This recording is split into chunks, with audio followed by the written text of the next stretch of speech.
वाहेगुरु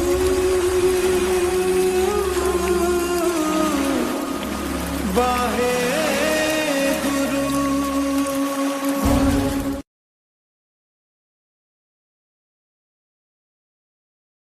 बंदी छोड़ दाता गुरु हरगोबिंद साहिब जी।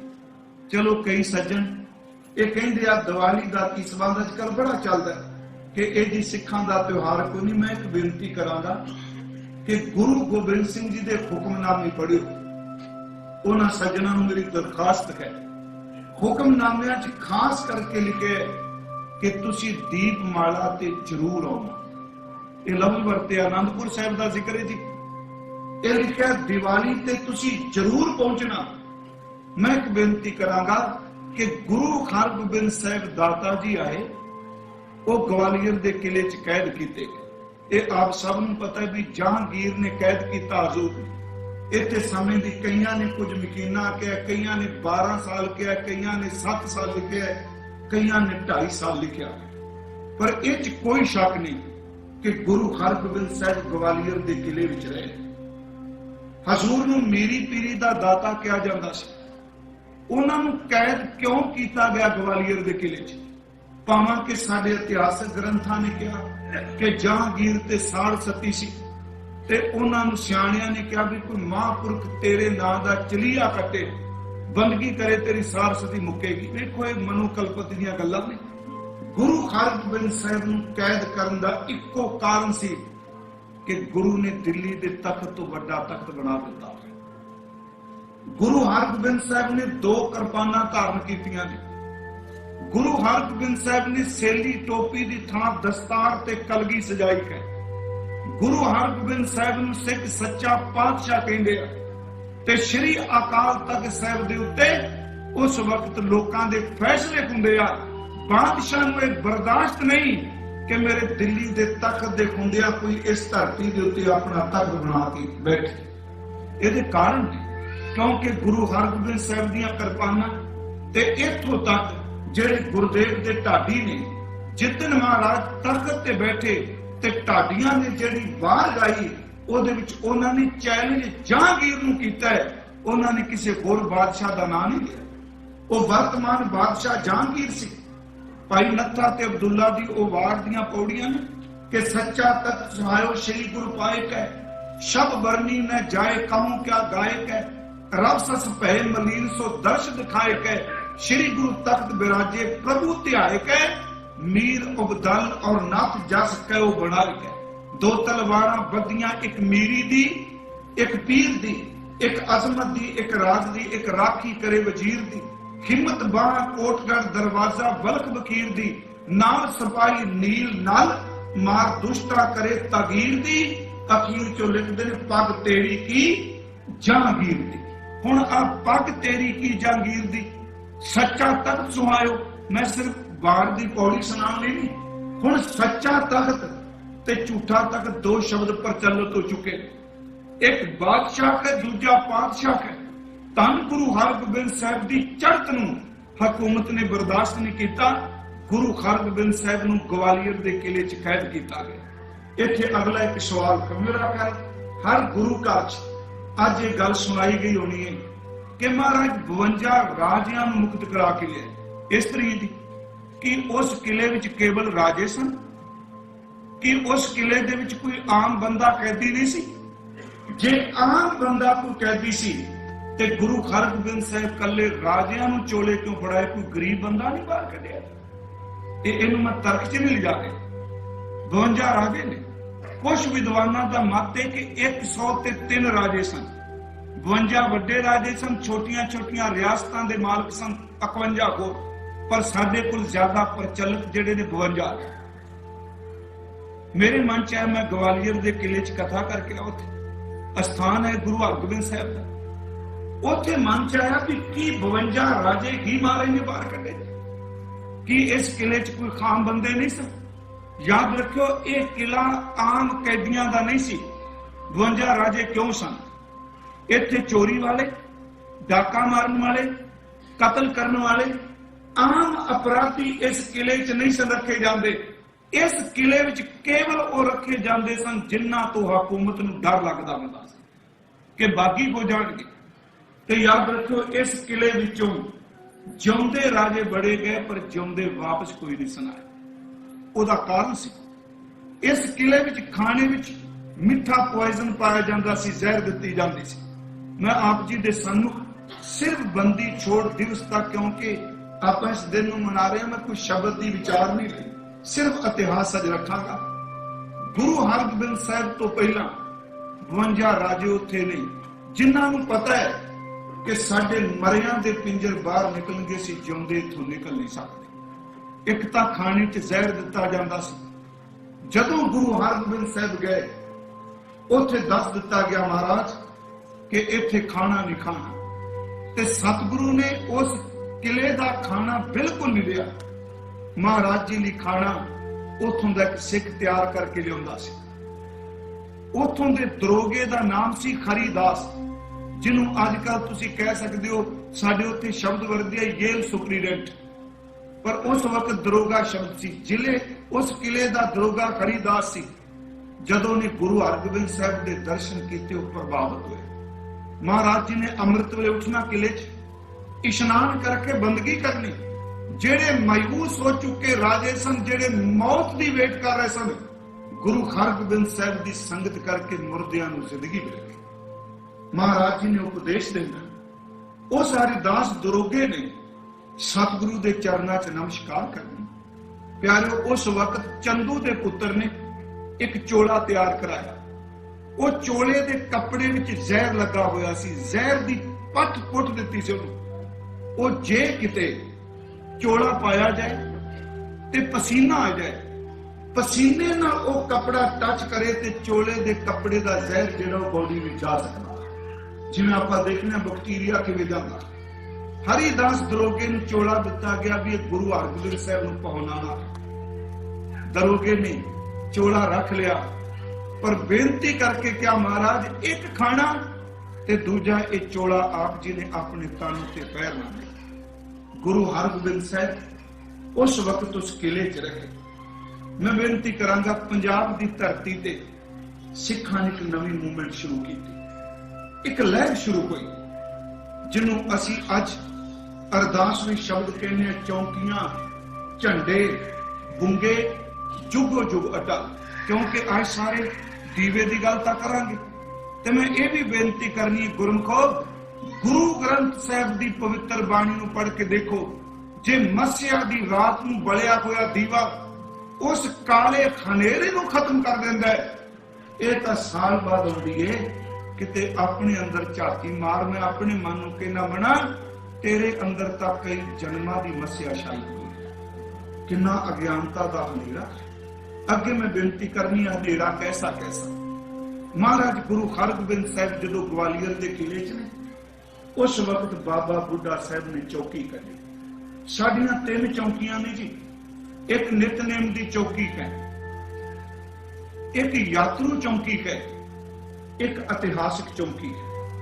इनू थोड़ा जा ब्रीफली सुनियो।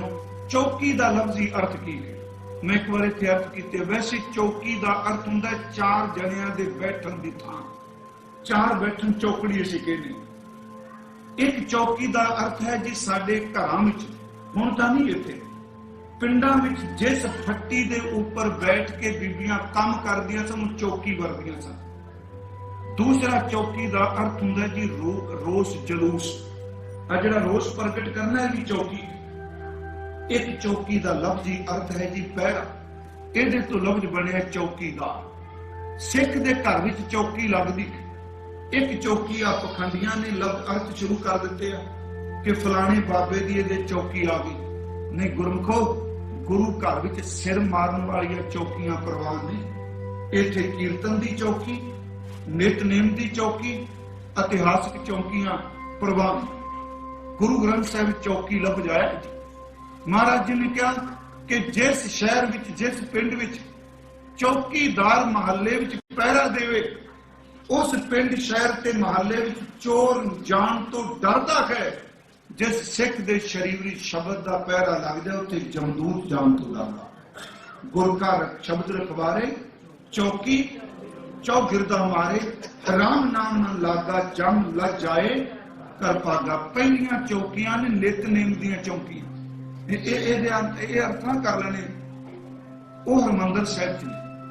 वैसे गुरु अर्जुन देव जी ने चौकियां अमृत वेले आसा की वार दी चौकी, चरण कमल दी चौकी, सोदर दी चौकी, कल्याण दी चौकी, चार ही समझो दो। हुण काफी चौकियां, तपहरे दी चौकी, आसा की वार दी चौकी, बिलावल दी चौकी, चरण कमल दी चौकी, कल्याण दी चौकी, सोदर दी चौकी। ये सारियां चौकियां जिहड़ियां ने ये गुरु घर विच ये रोज दी रूटीन है। ये भी चौकियां दूजियां साडियां चौकियां ने जी यात्रू चौकी। जिवें मस्या दी रात लंघी, आप देखो तरन तारण साहिब जाओ ते रात नूं पिंडां विचों संगत हाथ च लालटन लई, निशान साहिब लई, बीबियां बच्चे नंगे पैर शब्द पढ़दे कोई तरन तारण साहिब हुंदे। तरन तारण साहिब तो चौकी गोइंदवाल जांदी।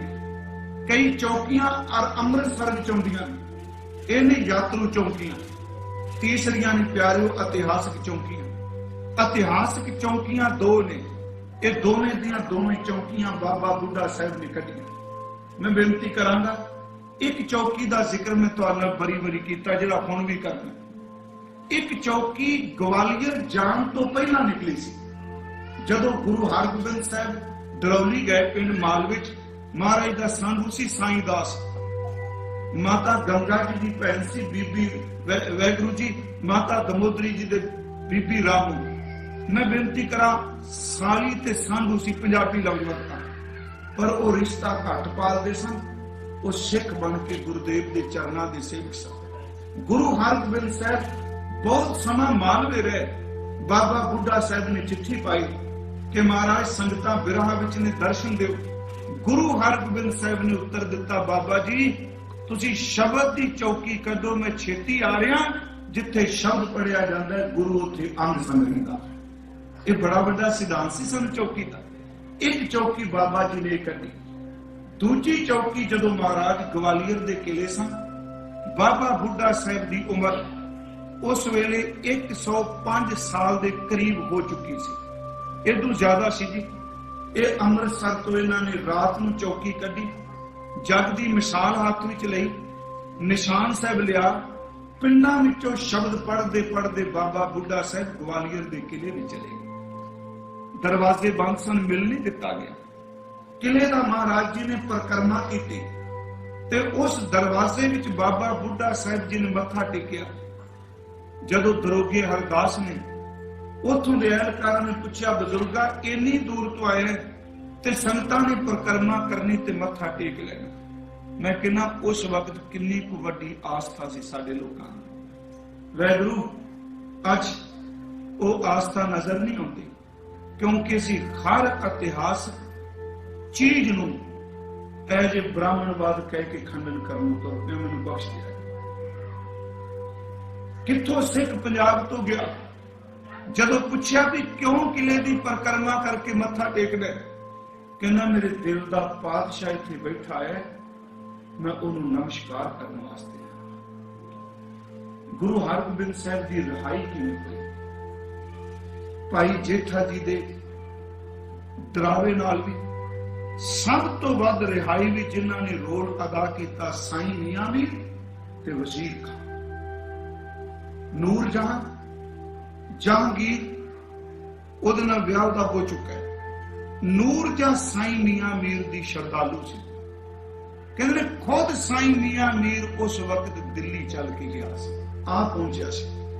ਵਜ਼ੀਰ ਖਾਂ ਉਹ ਹਕੀਮ ਸੀ, ਸ਼ਾਹੀ ਹਕੀਮ, ਜਿਸ ਦੇ ਜਲੋਦਰ ਦਾ ਰੋਗ ਗੁਰੂ ਘਰ ਵਿੱਚ ਠੀਕ ਹੋਇਆ ਤੇ ਜਿੰਨੇ ਜਿੰਨੀ ਦੇਰ ਤੱਕ ਜਿਉਂਦਾ ਰਿਹਾ ਉਹਨੇ ਸੁਖਮਨੀ ਸਾਹਿਬ ਪੜਨ ਤੋਂ ਬਿਨਾਂ ਕਦੀ ਘਰੋਂ ਬਾਹਰ ਨਹੀਂ ਸੀ ਨਿਕਲਿਆ।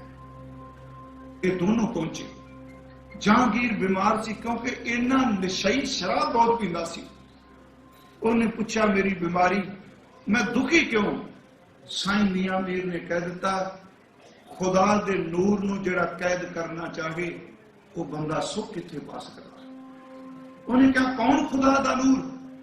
साईं मियां मीर ने कहा गुरु हरगोबिंद साहिब। वजीर खां ने कहा जहांगीर तैयार हो गया रिहाई करने। मैं तुहानू एक बेनती करनी चाहना, जिहड़ी कई इत्थे 52 राजे केवल वो सन जिन्हां नूं मारिया जाना सी, चोरी चकारी वालियां वास्ते किला नहीं सी। गुरु हरगोबिंद साहब की रिहाई हुई, सतगुरु जदों किले चों निकल लगे, इन्हां सारियां राजियां ने चरनां च मत्था टेकिया। तुहानू शायद पता होवे, भीम चंद दा दादा भी इन्हां 52 राजियां विच सी, तारा चंद। जिहड़ा भीम चंद गुरु हरगोबिंद साहब के पोते नूं अखीर तक मरदे दम तक खून का प्यासा रहा, गुरु गोबिंद सिंह जी का, ओदा दादा भी कभी सतगुरु का चोला पकड़ के बाहर निकलिया। इन्हां राजियां ने कहा, महाराज जे अज तुसी चले गए, साडियां पिंजर साडी मुर्दा शरीर निकल गए। महाराज कह लगे, नहीं तुहानू छड्ड के नहीं मैं जाऊंगा। बादशाह ने कह दिता, मैं इकल्ला किले विचों बाहर निकलना। उस वक्त बादशाह ने कहा कि जिन्ने महाराज का चोला पकड़ सकन। सतगुरु ने 52 कलियां वाला चोला पाया। उन्होंने एक एक कली पकड़ी। कोई सज्जन कहते 50 कलियां, 2 ने पल्ला पकड़िया। मुकदी गल की कि उस किले की कैद विचों जिन्हां ने गुरु हरगोबिंद साहब का पल्ला पकड़िया, किले की कैद तो बाहर। जदों हजूर अमृतसर पहुंचते, भावां कई सज्जन कहते देश नहीं मिलती, कदों भी आए फोन। भाई कान सिंह नाभा जी का महान कुछ पढ़ो, वो कहते सिखां विच दीवे मचाउण की शुरुआत बाबा बुढ़ा साहब ने की। उन्होंने दीनमाला की, शब्द पढ़े गए, जिहड़ियां मैं अंतरीव कुछ बेनतियां करनियां ने। गुरमुखो, सच ये वे कि जदों अमृतसर गुरुदेव पहुंच गया, बुजुर्ग बाबे ने चौकी कट के स्वागत किया, शब्द पढ़े। गुरु हरगोबिंद साहब ने उस वक्त ते संगत में शाम को कहा, बाबा जी तुहाडी कड्डी हुई चौकी हुण जुगो जुग अटल होवेगी। जिहड़ा तुहाडी चौकी में शामिल होगा वो गुरु के दीदार पाएगा। गुरु को अज भी वो चौकी रोजाना शाम को अकाल तख्त साहिब तो निकलती। जदों जाओगे देखो वो चौकी, कई ने मन चाहना वो बुजुर्ग तुरे जी गुटका फड़ के एवं शब्द पढ़ी नहीं। भाई साहब बैठा कीर्तन कर रहा सरबजीत कि वो असल च तुहाडा भोग है। वो धुन किते भी नहीं गाई जाती जिहड़ी हरमंदर साहिब की परिक्रमा विच गाई जाती, उन्होंने सामभ्या नहीं जा रहा। वो बुजुर्ग ने जी झोला हाथ च पकड़िया हुंदा ते वो शब्द पढ़दे आ। उन्हां दी तर्ज प्रभात फेरियां नाल नहीं मिलदी, उन्हां दी तर्ज जोटियां दे शब्द पढ़न नाल नहीं मिलदी, उन्हां दी तर्ज कीर्तन नाल नहीं मिलदी, क्योंकि वो पुरातन तर्ज नूं साँभ के बैठे आ कि सदियां पहला जदों बाबा जी ने चौकी कढ़ी उदों शब्द किहड़े ढंग नाल पढ़िया। वो तर्ज साँभण वाली शायद किते सिख साँभ लैण, वो बुजुर्ग ने सारे चौकी कढ़ण वाले। जदों पहला चौकी निकलदी सी उदों श्री अकाल तख्त साहिब ते रहरास दा पाठ संपूर्ण हुंदा है ते ग्रंथी साहब जग की कोई मिसाल एक निशान साहब दिंदा ते एक फुल्लां दा सेहरा ते एक सिरी साहब दित्ती जाती सी। फिर ये चौकी जग की जो बिजली नहीं सी, ये हरमंदर साहब के सरोवर की परिक्रमा करती। फिर दर्शनी ड्यूटी च अंदर जाके हरमंदर की निक्की परिक्रमा कर, 2 परिक्रमा ने ना, एक हरमंदर की परिक्रमा, एक सरोवर की परिक्रमा। जदों हरमंदर साहब की परिक्रमा करती चौकी, संगत बड़ी इकट्ठी हो जाती। फिर एक चौकी कढ़न वाले दरबार साहब के मुख दरवाजे के खलोंदे आ। आप जिन पता होवे उस वक्त कीर्तनी अंदर शब्द बंद कर देंगे, बाजे ते बैठे रहते, सिंह साहब बैठे रहते, अरदासी बैठे रहते, पर अंदर कीर्तन नहीं होता। वो चौकी वाले फिर शब्द पढ़ते। गुरमुखो, उस वक्त फिर चौकी का आगू जेड़ा वो खलो के अरदास करता है। कई कई सालों तो अमृतसर के सिख बिना नागा कई सज्जन उस चौकी चुमते ने, क्यों? उन्होंने दी आस्था इस चौकी विच गुरु हरगोबिंद साहब शामिल होंदा है। वो चौकी बाबा बुढ़ा साहब ने कठी। मैं बेनती करांगा कि गुरु सच्ची मुची बंदी छोड़ गए, केवल किले का बंदी छोड़ नहीं प्यारो, आ भी तो किला जिहदे च मैं ते तुसीं बैठे। गुरु घर की हर बाहरमुखी चीज दे जे अंतरीली अर्चना करोगे वो कर्म कांड दिसेगी कि मेरा तुहाडा शरीर किला नहीं, सचमुच इत्थे रोज जहर परोसिया जाता है। वासना का जहर नहीं रोज मेरा तुहाडा मन खांदा। फर्क इन्ना है कि उस किले विच बाहरमुखी पल्ला पकड़िया ते सच्ची मुच्ची राजे मुक्त हो गए। गुरमुखो असी सारे आत्म शहजादे, असी भिखारी नहीं, असी शहनशाह दे पुत्र हां, पर इस किले विच वासना ने सानू इन्ना को कैद भी सटिया है, सानू बाहर नहीं निकल देंदी। इस किले तो मुक्त करने वास्ते गुरु नानक दा शब्द कह लगे काम कर, उन्हां पल्ला पकड़िया, उस किले तो मुक्त हो गए। तू शब्द दा चोला घुट के पकड़ ले, पल्ला पकड़ ले, तू देह दे किले तो मुक्त हो जाएगा। सतगुरु सच्ची मुच्ची बंदी छोड़ है। एक तो असी सुखमनी साहिब पढ़ने केड़ा बंदी छोड़, सतगुरु सिख के बंधन काटे, बंदी छोड़े जी गुरु। गुर का सिख विकार पे हाथ है। सतगुरु सिख को नाम तंग दे, गुर का सिख वडभागी है। महाराज जी दे बोल ने फूटो आंडा भरम का, मने भयो प्रकाश, काटी गुबेरी पगा ते गुरकीनी बंद खलास। सतगुर बंदी छोड़ के भाई गुरदास साहब जी जीवन मुक्त करे उड़ी ना। सतगुरु सचमुच बंदना तो मुक्त कर दिया। अगली बेनती कि धन गुरु हरगोबिंद साहब की आमद ते दीवे बाले। मैं एक बेनती करांगा, असल जेड़े गोरे दिवाली नहीं मनाते, आज 25 दिसंबर को तो भी दीवे बालते पे। याद रखो बहुत सारिया इस धरती चीजा चिन्ह ने ਜਿਹੜੀਆਂ ਸਾਡੇ अंदर के जज्बियां की व्याख्या करदियां। इस गल नूं सुणो ध्यान नाल। बहुत सारिया चीजां ने ਜਿਹੜੀਆਂ ਸਾਡੇ अंदर के दुख से सुख की व्याख्या करदियां। शायद ਜਿਹੜੇ पेंडू कल्चर नाल संबंधित इन्हों पता होवे, जदों पिंड विच किसी नौजवान की मौत हो जाती सी, उस रात ना पिंड विच दीवा बालदा सी, ना चुल्हे च अग बालदे सी, रोटी नहीं सी पकदी सी। हुण इहनूं इस गल नाल जोड़ देना सिੱਖੀ मैं देखो सभ्याचार अपना हुंदा ते धर्म दी अपनी, कल्चर नूं तुसीं धर्म दी व्याख्या नाल जोड़ रहे हो, मैनूं ते समझ कोई नहीं पैंदी भी। साडी रखड़ी है ना जी, ਉਹਦਾ ਧਰਮ ਨਾਲ ਕੀ ਸੰਬੰਧ? ਉਹ ਕਲਚਰ ਇੱਕ।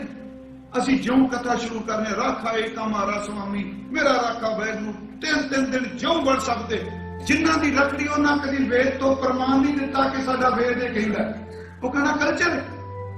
ਹੁਣ ਕੱਲ ਨੂੰ ਹੌਲੋਵੀਨ ਕਿੱਦਣ? ਕੱਲ ਹੈ ਨਾ, ਤੇ ਤੁਹਾਡੇ ਨਿਆਣੇ ਸਾਰਿਆਂ ਕੈਂਡੀਆਂ ਮੰਗਣ ਜਾਣਾ, ਬ੍ਰਾਹਮਣਾਂ ਦੀ ਰੀਤ ਹੈ। ਜਿੱਥੇ ਰਹਿੰਦੇ ਉੱਥੇ ਕਲਚਰ ਪ੍ਰਭਾਵਿਤ ਕਰਦਾ ਹੁੰਦਾ।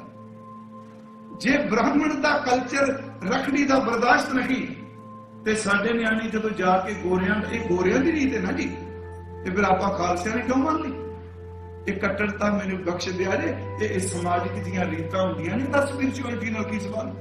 सभ्याचार अपनी थां रखदा हुंदा जी। एवें इन्नी कट्टरता ना वरतीए प्लीज, मैं गुस्सा ना करियो इस गल दा। दीवा बलना बंद होना पूजा का साधन नहीं है। दीवा मातम का साधन सी, बुझदा सी ते मातम सी, जगदा सी ते उस घर दे विच चढ़दी कला सी। कि रामचंद्र जी रावण दे घर दी धरती भी लै गए?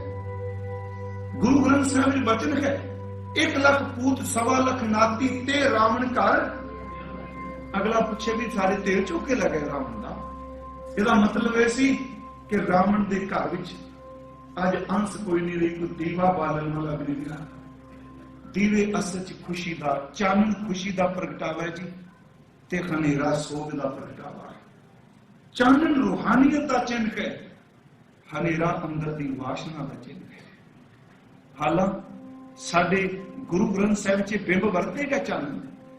मैं फिर बेनती करांगा, शब्द की डंगाई डुबो गुरमुखो। ये गल्लां साडे अद्धे झगड़े उदों मुक जाणगे जदों शब्द की समझ पै जाएगी।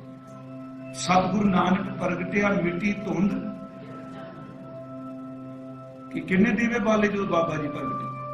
माता तृप्ता ने दीवा बाले? मैनूं दसो तलवंडी दीवे बले? साडा इतिहास कहता भी गुरु नानक साहब का आगमन होया ते जेड़ा 7 बत्तियां वाला दीवा बलदा सी, सच एवे कि वह भी मध्यम पै गया सतगुरु नानक प्रगटिया मिट्टी धुंध जग चानन होवा। धुंध प्रतीक है अज्ञानता दी ते चानन प्रतीक है ज्ञान का। जो कर सूरज निकलिया तारे छपे अंधेर पलोवा। सूरज प्रतीक है स्पिरिचुअलिटी दा, तारे छपे प्रगट के कर्म कांडा दा वहमा। मिटिया अंधेरा केड़ा बिंब ये चंद मैं बेनती करांगा। असी बाहर दियां मोमबत्तियां बाल के तुर गए। गुरमुखो इस दीवे दे अंतरीव अर्थ ये ने, ये दीवा बलिया दिवाली दी रात दीवे बालियां ओदा संबंध मौत नाल आप जिन पता हो। आ मोमबत्ती बली है ना ਜਿਹੜੀਆਂ बाल के हुण ਜਾਂਦਿਆਂ तक बुझ जाणियां। गुरमुखो शब्द का दीवा होवे, मेरी जिंदगी की जोत बुझ सकती पर मरण तो बाद भी शब्द का दीवा कभी नहीं बुझता। शब्द का दीवा कभी बुझेगा, जिंदगी की जोत बुझेगी पर शब्द का दीवा नहीं। ताई गुरु ने कहा सतगुरु शब्द उजालो दीपा, बिरसो अंधकार ते मंदिर रतन कोठरी खुले रूपा। गुरबाणी इस जग में चानन कर्म वसै मन आए। गुरबाणी एक चानन है पर वो दीवा बिरले काहू के अंदर बलदा। मैं फिर बेनती करा, टाइम मैं तुहाडा बहुत ज्यादा ले गया क्योंकि तुसी एकाग्रता बनाई जिन्ने के बैठे सो। बाहर का हनेरा चानन वखरे अर्थ रखता है, अंदर का हनेरा की है। आप कहांगे कि हुण तां सकैनी नाल अंदरों चानन हो जाता नहीं। गुरमुखो बाहर का हनेरा, मान लो मस्या की रात है, मैं चलांगा मेरे कपड़े नहीं दिसने रंग केड़ा, मेरे पैर मेरे हाथ नहीं दिसने, पर मैनूं ये तो पता है ना मेरा नाम की है, मेरा परिवार की है, मेरे बच्चे कौन ने, मैं कित्थे आया, मैं कित्थे जाना। बाहर के खनेरे च सिर्फ दृष्टमान नजर नहीं आता पर अंदरूनी तौर पर सोची रही मैं कौन, कित्थों आया, कित्थे जाना है। पर प्यारो जिन्हां दे अंदर हनेरा वापर जाए उन्हां नूं यही भुल जाता सी कौन आते आए कित्थों, जाना कित्थे। बस गुरु यही दीवा बनाता है कि तेनों समझ पै जाए अज्ञानता का हनेरा कटिया जाए। वो दीवा किवें बले, इहदा पुत्र गुरु नानक साहिब ने दिता कि पोथी पुराण कमाई है बिन तेर दीवा क्यों जाए। पोथी पुराण कमाई है, तू धर्म ग्रंथ नूं पढ़ने नूं कमा, प्रैक्टिकल जी पाओ बट्टी परमात्मा दे पैठ जी। जिथे रब दा पै आ जाएगा उत्थे बंदा अहंकार ही नहीं होगा। पोथी पुराण कमाई है पाओ बट्टी ये धन पाई है सच बूझण। सिमरन नाल गूढ़ी सांझ बना ले दीवा गल पैगा। सच बूझण आण जलाई है ये तेल दीवा यूं जलै कर चानन साहिब तो मिले। महाराज कहते हैं गुरु का शब्द कर दीप को सत की सेज विछाएरी। कह लगे गुरु के शब्द का दीवा बालो। गुरमुखो केवल गल्लां नाल नहीं एवें झिड़की जाना शब्द का दीवा बालो नहीं प्यारिओ, एक कमाई तो बिना नहीं बलदा हुंदा। असीं तां दीवे दे पोस्टर की व्याख्या कर रहे हैं, दीवे नहीं बाले। वैगुरु जी इस गल नूं अशरदा च ना जाओ। कैलेंडर ते दीवा छपिया कागज ते बर रहे, असीं उहदी व्याख्या कर रहे हैं पर वो दीवा कह रहा है कि मैनू वेख के नूं प्रैक्टिकल तौर ते बाल सच एवें सी गुरु दे प्रमाण दे के सिर्फ दीवे बाली जा रहे हैं। जिन्नी देर तक खुद प्रैक्टिकल जियांगे नहीं दीवा बलेगा।